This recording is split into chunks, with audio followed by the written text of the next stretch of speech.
know very well that kangaroo numbers erupt after rain, and you can get colossal increases in population. And then subsequently, when the droughts come, their numbers decline. Obviously, every time that population crashes, we have the most horrific impact in terms of the numbers of kangaroos and the mass suffering of kangaroos, and I think that's the biggest animal welfare concern of all. 4.4 million red kangaroos have died between 2016 and 2018. Now, the red kangaroo is the national emblem, just completely unacceptable.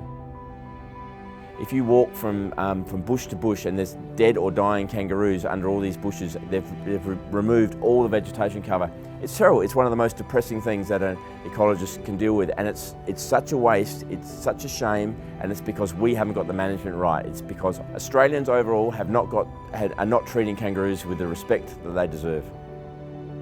The RSPCA feels that there are three reasons that we accept as an animal welfare organisation the management of wildlife, and they're to protect the welfare of individual animals, they're to help conserve threatened, endangered or vulnerable native species or ecosystems, and also to reduce adverse impacts on human activities or the environment, and obviously that includes agricultural production.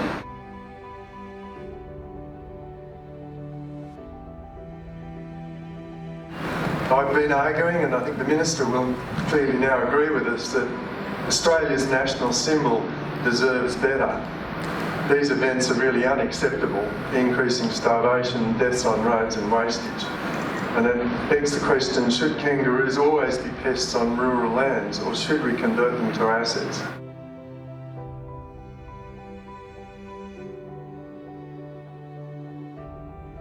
The one thing that is so important is our soils. How do we retain our soil health is retain ground cover. How do we retain ground cover? We've got to be able to manage what eats that ground cover.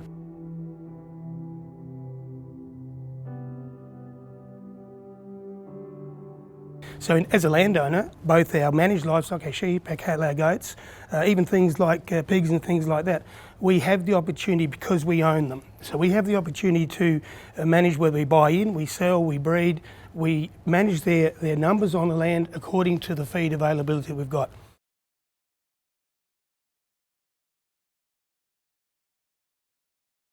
In the current drought situation, we've been in 3 years and counting out our way. Many landowners will attest that in this particular drought, kangaroos have probably put us into severe drought probably at least 6 months earlier than normal. By mid-18, most guys had actually virtually destocked their properties, either sold their sheep, cattle, goats out, or were containment feeding them. And yet every third day, I was doing a water run for no other reason. I had about 5 tanks that were going dry, for no other reason to go and pull bog kangaroos out and put them down.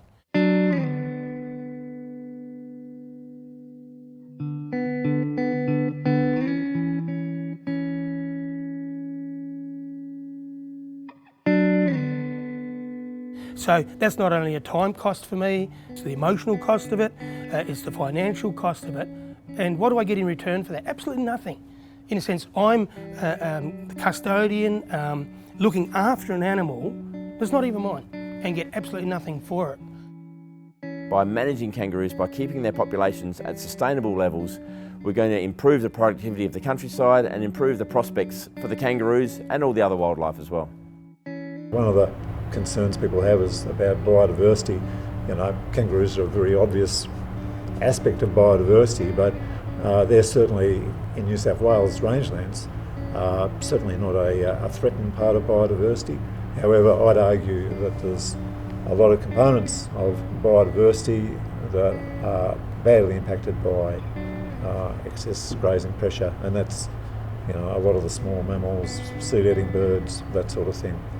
Where landholders have been able to manage grazing pressure, that's domestic stock as well as kangaroos, they've been able to show that their country comes back readily after a number of years because they can spell the country, give it a rest.